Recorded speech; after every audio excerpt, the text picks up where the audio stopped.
So, hi guys, welcome back or welcome to the channel, The Alternative Nurse, your guide to endless nursing opportunities beyond bedside. And today we have Laura with us.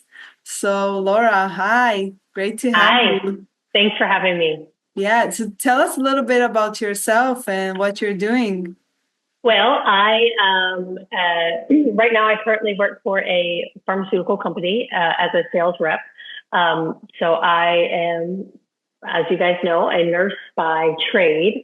I graduated with my associate's degree in nursing in 2016. So I started working as a bedside nurse, went into cardiology, started working as at a step down cardiac floor, which, coming out of nursing school, everybody goes med surge, step down. And so I worked there where I am originally from New Orleans. So I was working in New Orleans as a cardiac nurse, where I met my now husband, who was in the military. He just retired from the military, who was living in Hawaii at the time.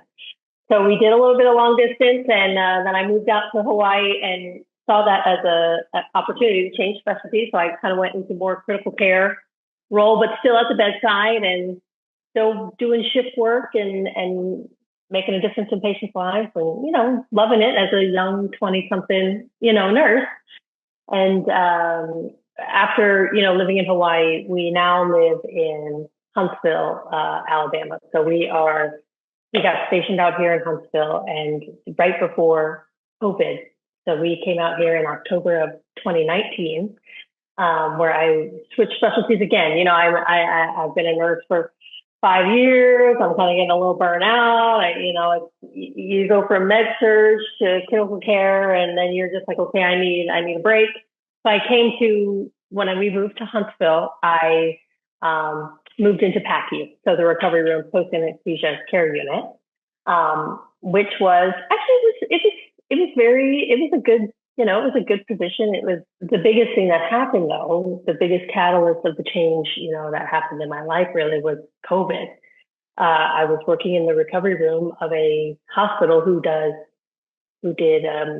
like a lot of orthopedic surgeries. So we essentially stopped doing surgeries. It wasn't like we were doing most of the surgeries were elective surgeries. It was a lot of orthopedic stuff.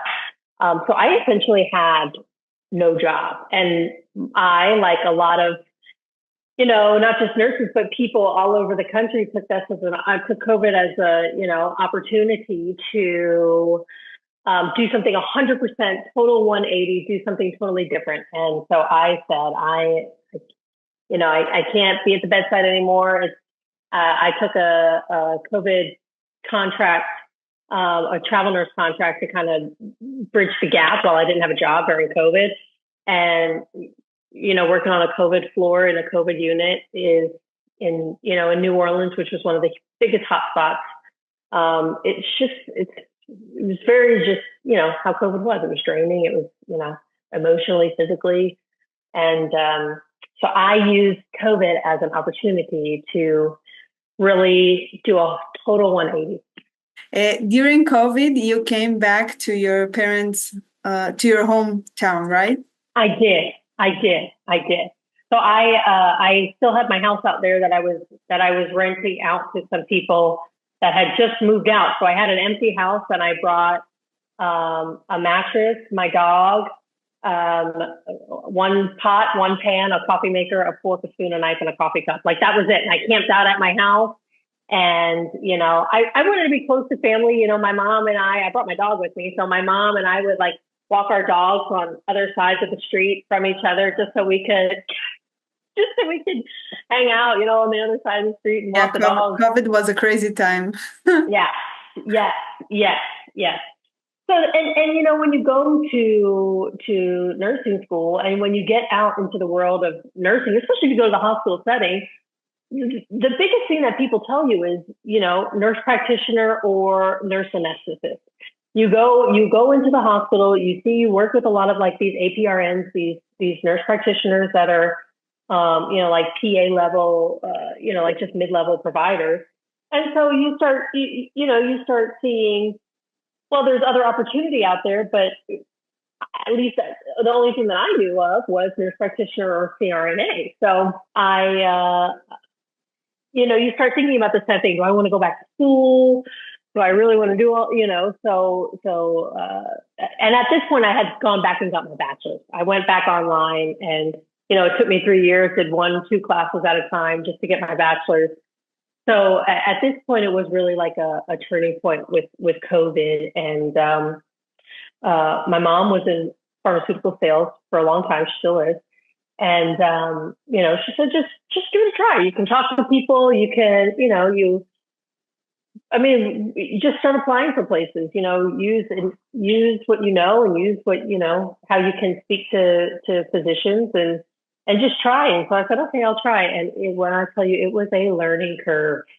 It was a learning curve to go from specifically like a nursing, trying to apply for a job as a nurse, to trying to apply for a job on the business side of stuff was a learning curve. It really was. And that's a big reason why I wanted to, why I agreed to come on and come talk to you about it, because it's not just black and white. It's not just, when I tell people, oh yeah, I work for, I'm in pharmaceutical sales now. They're like, oh great, who do you work for? Where can I go? I'm like, it's not like going to a hospital and saying, oh, I want to work on this unit. Here's my, my resume. It's not like that at all. Yeah. So before we get into the actual tips that you did tell me, and some of them were pretty, like I didn't even think about them. We'll get to there a little bit later. First, tell me a little bit about your job. Like, how is your day to day? What do you do? So people that are listening can think, okay, I can imagine myself doing that, or no, it's not for me. Right. And sometimes it's not. Sometimes sales is not for everybody. It's really not.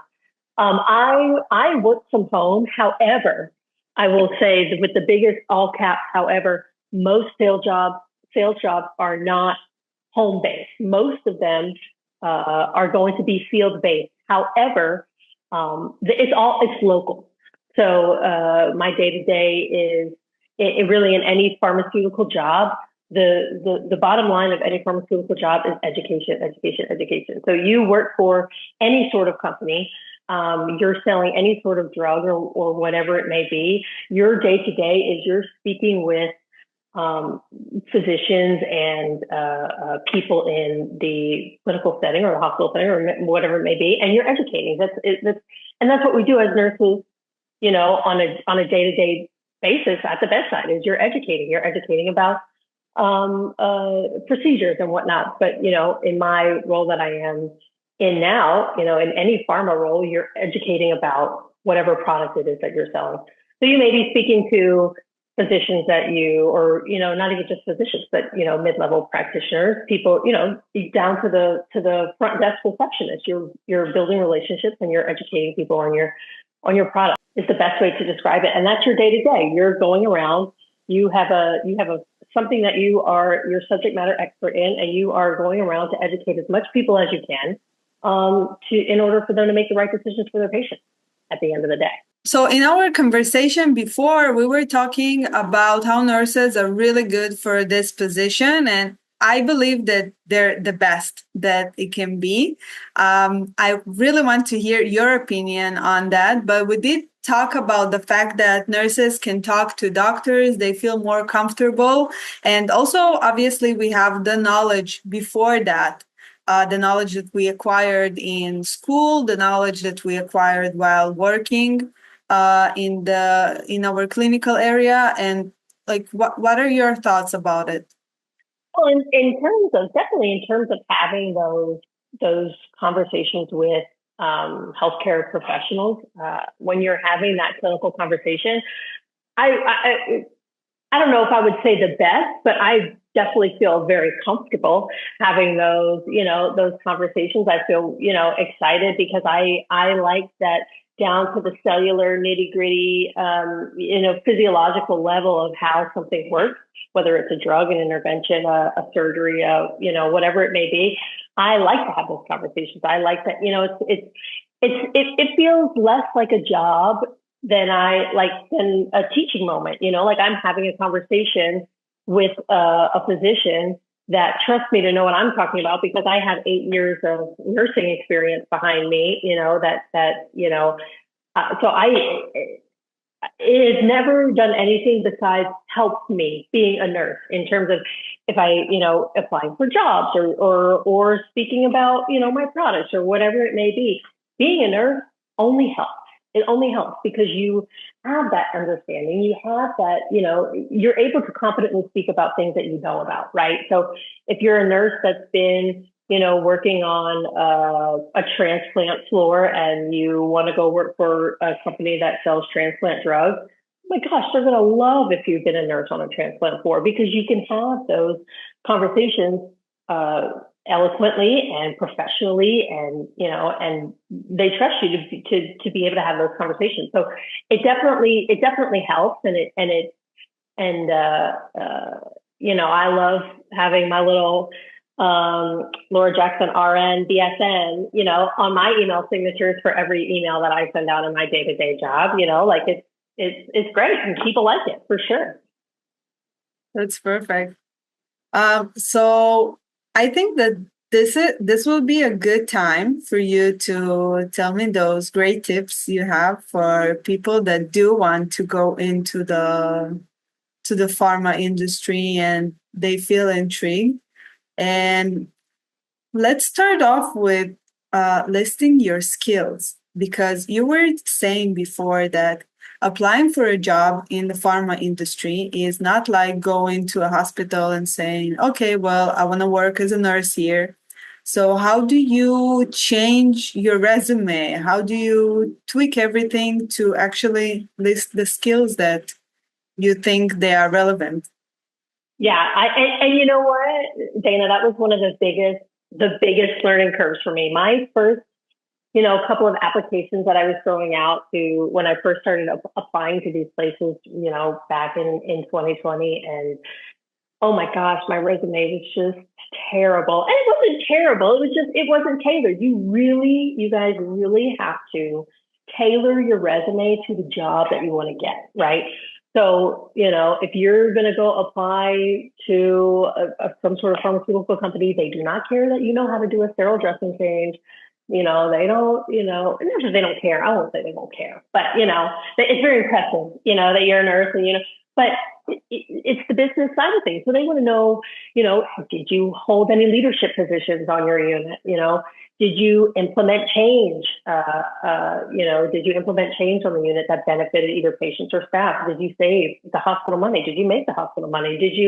What did you do on your day to day life, your day to day shift, going above and beyond your patient care to really help the unit, to really help the hospital? That's the biggest thing is going from a skills based resume to, I always say, quantify your resume, have numbers in there, put your leadership roles that you've been in, really when you're applying for these jobs, really look at the job description, on these, whether it's LinkedIn or Career Builder or whatever it may be, wherever you're looking for jobs at, really look at the job description and tailor your resume to fit the job description instead of just putting where you graduated college, where did you work, what kind of unit it was, whether it was critical care or not. They want to know. They want you to get down into it. They want to know you.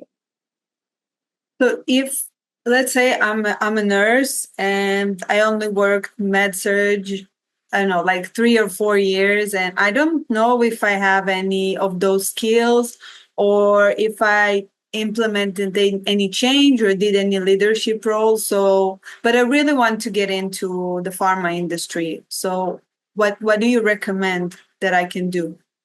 So the biggest advice that I give to people is, if you're uncomfortable making a large change, like I worked cardiac. My first job was in a sort of cardiac role, going from bedside to the business side.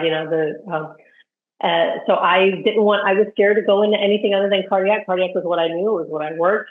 So I kind of used that. And I told you my resume was not great, but I did have a lot of cardiac experience on there. So what I did was I started just applying for any entry level, anything that I thought could even be cardiac related.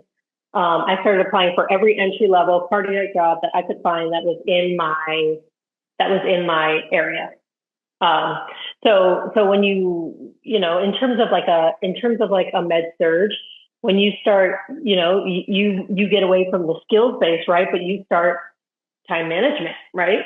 You have 6 patients that are all on ACHS, glucose checks, multitasker. Like there's other things, there's other ways that you can word things that you're not putting specifically hospital skills based stuff. So you know, calm under pressure, multitasker, time management.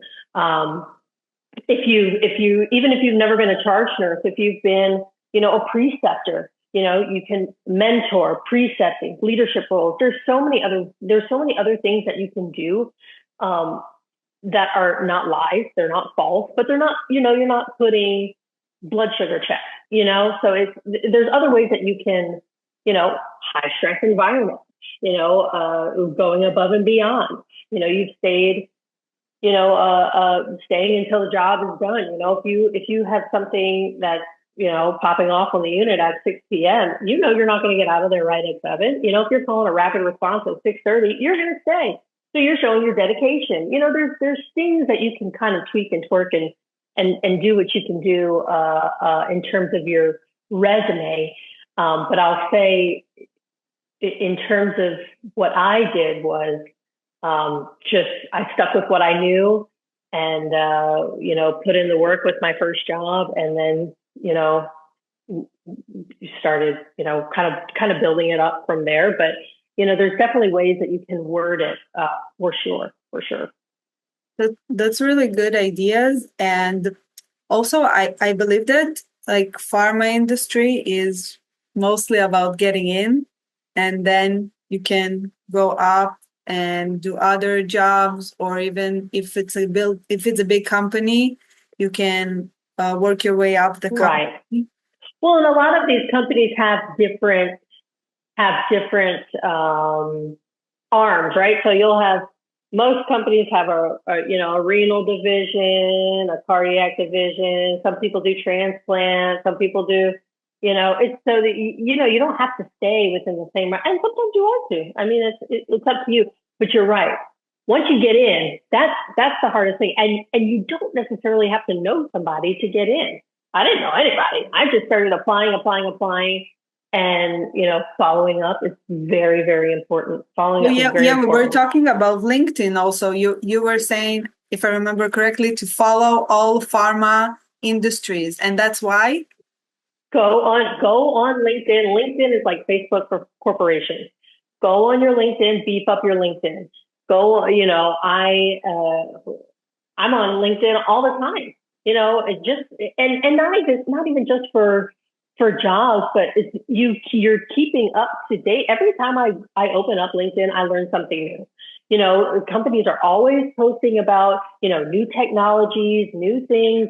So you get on your LinkedIn and you start following everybody, anything and everything. It's always a learning experience, right? So you want to learn as much as you can. You want to retain as much as you can, and even not even so much for jobs, but just to learn stuff every day. I mean, companies are posting just cutting edge stuff all the time through LinkedIn, and it might not be newsworthy where you're opening up your news app every morning and reading your news, but it's still super cool. And so you go on your LinkedIn and you see all of the business stuff, and it's not so for jobs, yes, and also for just business connection, networking connections is great. LinkedIn is great.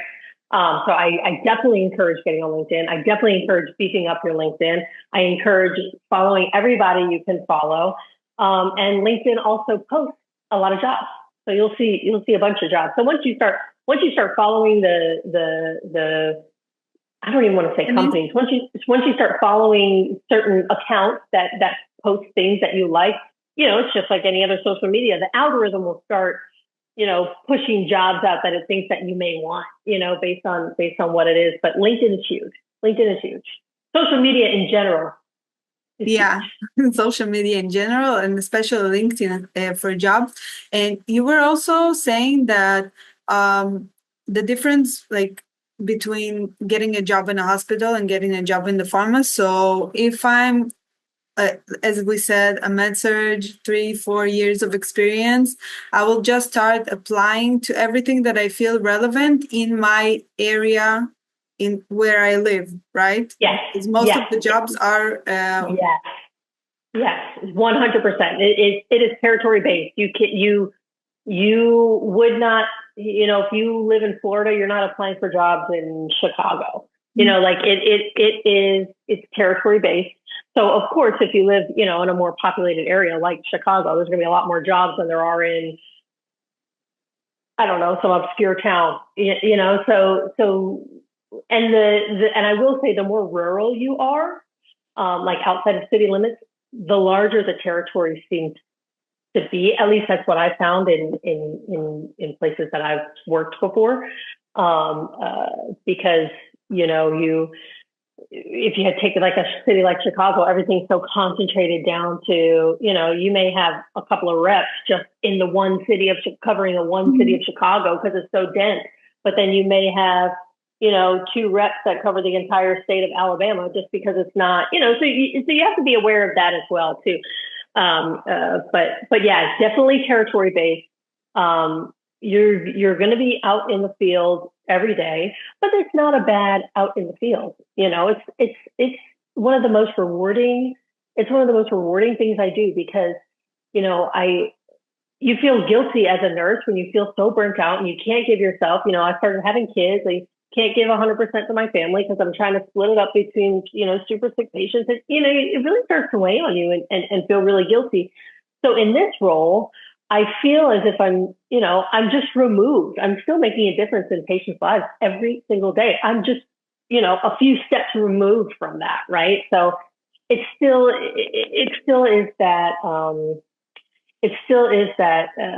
rewarding experience. But I'm sorry, I went way off on that. But yes, no, but yes, it is true because you're not just selling and pushing drugs. You're selling something that you believe in right, and you saw right, firsthand how it helps people. right, So that's the right. difference. I wouldn't sell something I didn't believe in. Let's put it that way. I wouldn't apply for a job I wouldn't apply for a job to educate or sell or do anything with something that I didn't think was worth it, I guess.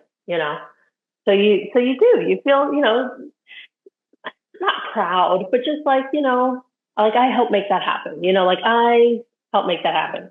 So it's nice. It's nice. But yeah, I would definitely, um, just, if you're a med surge nurse with 3, 4 years experience, you want to leave the bedside, you're great with people. That's going to be a big thing. You need to be able to speak to people. You need to be able to be great with people and build these relationships. So, if you love people and you're great with people and you think that you can, do it, just start doing it. Take these couple of tips that Dana and I are talking about right now and just do it. Beef up your resume and just do it. Because at the end of the day, what what's the worst someone's going to say? No, sorry, we're going to go with somebody else. Okay. And you will probably hear some no's along the way. Oh So my yeah, goodness. be ready for it. Oh my goodness. Be ready for the no's and just don't take it personally. Which Yeah. I think that nurses don't either, right? Because the stuff that you deal with every day on a day-to-day basis as a nurse, I mean, you just let it roll off your back. You got to. You just got to keep going, keep going. There was also another tip that you mentioned about social media. Yes, yes, yes. Say, You guys, get off of social media. Okay, no, I won't say. I'll take that back. You don't have to. You don't have to get. You don't have to get off of social media. However, every place that you're going to work for, potentially work for, even the hospitals, every hospital has a social media policy. Every unit has a social media policy. If you're posting TikTok in your uniform with your badge on in the nurse's station, you're going to get fired. Stop posting stuff on social media. And I'll tell you that is the quickest way when you're applying for jobs, the fastest way to get your resume pulled out of the stack and into the trash can is social media. You have to be smart about it. If you have a public page, there's nothing saying you can't have a public page. I'm highly advise against it. Highly advise against it. Put everything on private. Treat your social media like you're friends with your grandma on social media. And if you would do some of the things on social media with being friends on your grandma, then I can't help you. But even if you think something is funny, or even if you think, and you got to be careful about what your friends post on your page, right? So if your friend thinks something's funny and posts on your page and it's wildly inappropriate, if you are not lining up with company culture, and it's not just pharma, it's everywhere, right? Hospitals included. Even if you go to school, if you got a kid in high school and they're posting stuff on their social media page and whatnot, you can get in trouble for that kind of stuff. It is the easiest way to be taken out of the running, and it's also the easiest way to, it's unnecessary. It's an easy way to unnecessarily get taken out of the running for something, right? So put everything on. Be smart with your social media. Don't be posting inappropriate things. Don't be, put all your stuff on private. Don't, especially with the TikToks and the Instagrams and the whatever. If you don't align with company culture, you will not get hired. Period. Yeah, and we don't always know the 100% of every company culture that we put a resume in. So just put your socials on private. Yes. At least for the time you're looking for a job. Oh, and even after, right? Because if you never know, just because you and I think something is funny doesn't mean it's not inappropriate, right? So if you're a young professional or even an older professional, you want to be able to, you want to be able to not have to worry about, getting in trouble at your job or not getting hired for a job because you posted a silly meme on your Facebook page that was wildly inappropriate that you thought it was funny. It's just easy. It's too easy to just put it all on private and just be smart with it. Social media is everything you do online is online forever. So that's my social media soapbox, and I'll get off of it now. But that is huge. And even if you decide to go a different route, whether it's go back to school, stay in the unit, go administration. If you wanted to go administration in the hospital that you're working in now, the same rules apply. If you want to go from charge nurse to unit director to director of nursing in the hospital, the first thing they're going to do is start looking at your Facebook page and your Instagram page. And, if you're being inappropriate in a public forum online, you're not reflecting well on the company or the hospital. And that at the end of the day is huge. Yeah. So put it on private. Don't post any stupid things. Which you shouldn't anyway. Just saying, right? Yes. It's just not worth it, right? So it's not, posting a funny meme is not worth losing a job over, Yeah, obviously, because social media is about connecting. It's about whether you're connecting to friends or you're getting help or you're going on a Facebook group and getting information or whatever. And you don't want it at the end of the day to sabotage you and your chances. That is the perfect word, Dana. Sabotage. You don't want to sabotage yourself over a Facebook page, Yeah, definitely. So Laura, first of all, thank you for all that information. I will ask if there's anything else that you were thinking about and you didn't say, like this would be a good time. Well, when it comes to leaving the bedside, right? When I left the bedside, I was newly married, no kids yet. So I felt like, what do I have to lose, right? If I always have something to fall back on, I can always go back and get I can always go back and work as a nurse. Speaking of which, I have to finish renewing my license when I get off this Zoom call with you. It's December 23rd. I got to finish doing it. But, it may feel like a huge change, but that is really what life is all about, right? Like you don't, you go into nursing school for job security, whether it's job security to help people out, to make a difference in your community, which all totally valid, totally true. And it may, and over time, you get burnt out, and it feels scary to take that leap, to take that, jump. But at the end of the day, it's the best decision I ever made. I had a baby on April 15th, and a lot of these companies, especially if they are, if they're owned, foreign owned, if they're European, a lot of the drug companies are European as well. Um, I was on maternity leave, fully paid for 5 months. You guys, 5 months. Yeah, I that's got to bad. I got to spend that whole, and not only that, but the company culture, they it's not like, oh, well, we don't have anybody covering for you. You can't take that day off. If you want to take that day off, you take that day off. If you've got the day to use, you take that day off. You don't have to worry about trying to get your shift switched with somebody. If something dire happens and I need to stop what I'm doing right now and leave and go get my kids from school, I can do that. It's if you, especially if you work for a company that has great culture, you're going to have.